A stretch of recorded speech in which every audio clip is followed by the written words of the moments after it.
गुरु रविदास जी के पावन भक्त और परम संत गुरु समनदास जी महाराज जी के आश्रम, जहाँ परम संत शिरोमणि गुरु रविदास जी महाराज की और संत महाराज जी की मूर्ति है।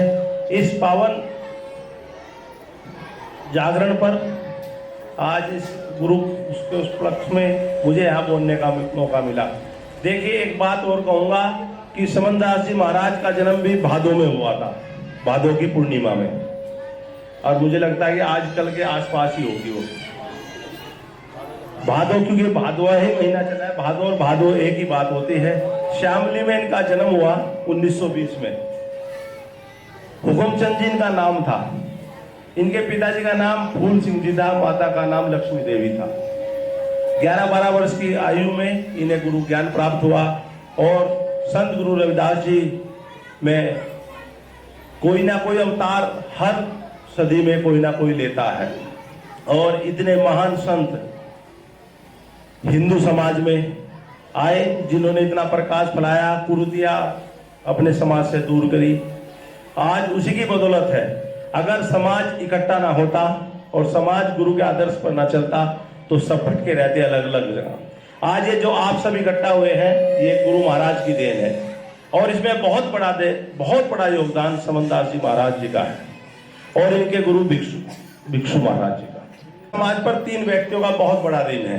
आप 3 या 4 व्यक्तियों का, 4 है, आप उनका कभी भी ऋण नहीं उतार सकते। पहले परम संत गुरु रविदास जी महाराज, दूसरे समनदास जी महाराज, तीसरे डॉक्टर भीमराव अंबेडकर साहब, और चौथे एक और महापुरुष है।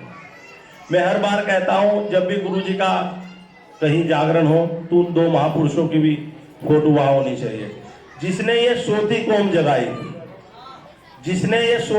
जगाई, जिसने अपना अधिकार दिलाया, वो है मान्यवर काशीराम साहब।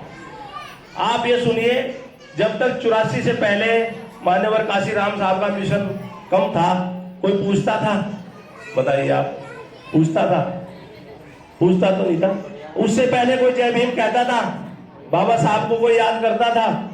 नहीं करता था। तो ये किसकी देन है?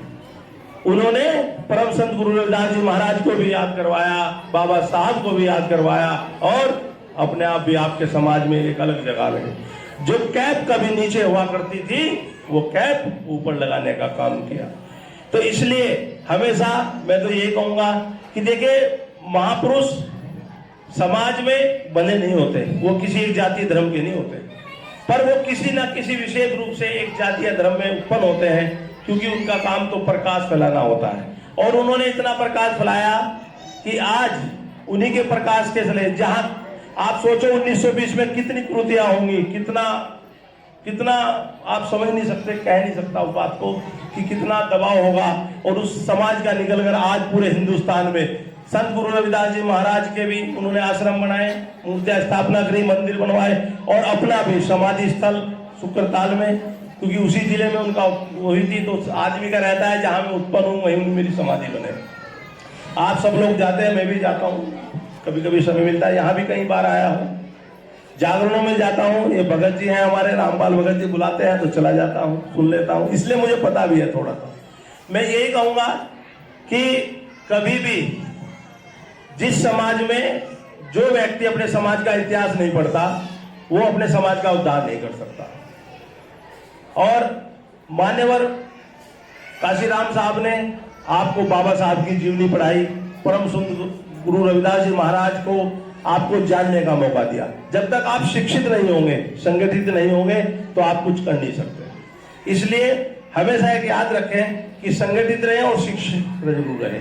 गुरु जी का तो, बाबा साहब का तो था कि शिक्षा वो शेरनी का दूध है, जो पढ़ेगा वो ही दाढ़ेगा।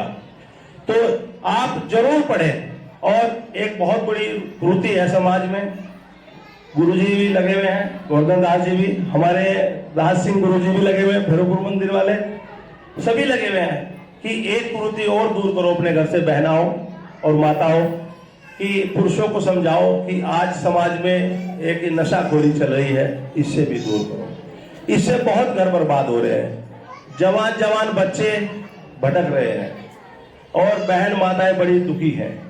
अच्छा सत्संग वो है, सत्संग का अर्थ है सत्संग, जहां सब लोग बैठते हो और कुछ आपको अच्छा सुनने को मिलता हो। और हम जब जाए यहाँ से, माने बात माताएं बहनें बैठी हैं या पुरुष बैठे हैं, जब घर जाए तो बच्चा पूछे बाबा जी क्या सुन का है या क्या पूछ का है, कि गुरु का भजन सुन का है।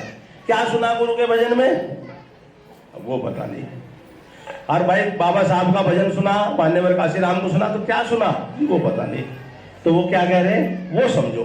देखिए आप इन्हें कितना मानते हैं ये निर्भर नहीं करता, आप इनकी बातों को कितना मानते हैं ये निर्भर करता है। आप इन्हें पूछो जाओ रोज और आपके इनके बताए हुए किसी भी आदर्श पर आप चल नहीं रहे, तो आप कैसे गुरु के शिष्य हो गए, बताओ कैसे शिष्य हो गए। सही तो वो है आप इनकी मूर्ति को पूजो ना पूजो, पर इनके बताए हुए आदर्शों पर चलो, इनके बताए हुए मार्ग पर चलो। जब आप मार्ग पर चलेंगे तो ये तो आपको वही दर्शन देंगे। कटौती में गंगा, कहते हैं कमंडल में गंगा ला दी थी, तो आस्था थी ना, तो ऐसी आस्था आप पैदा करो अपने अंदर कि आपको सदगुरु के दर्शन हो और आपकी नैया इस भव सागर से पार हो जाए। बस यही कहूंगा, पुण्य तो बहुत है, 2 दिन भी कहो तो 2 दिन बाबा साहब पर, गुरु महाराज पर, समंदा जी महाराज पर बोल सकता हूं, पर यही कहूंगा कि कुरीतियों को अपने घर से दूर कर दो, आडंबरों को अपने घर से दूर कर दो, और बहन बेटियों बच्चों सब पढ़ो लिखो और बाबा साहब का सपना पूरा करो।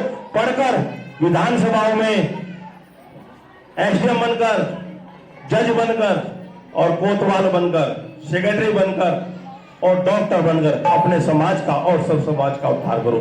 जय भीम, जय भारत।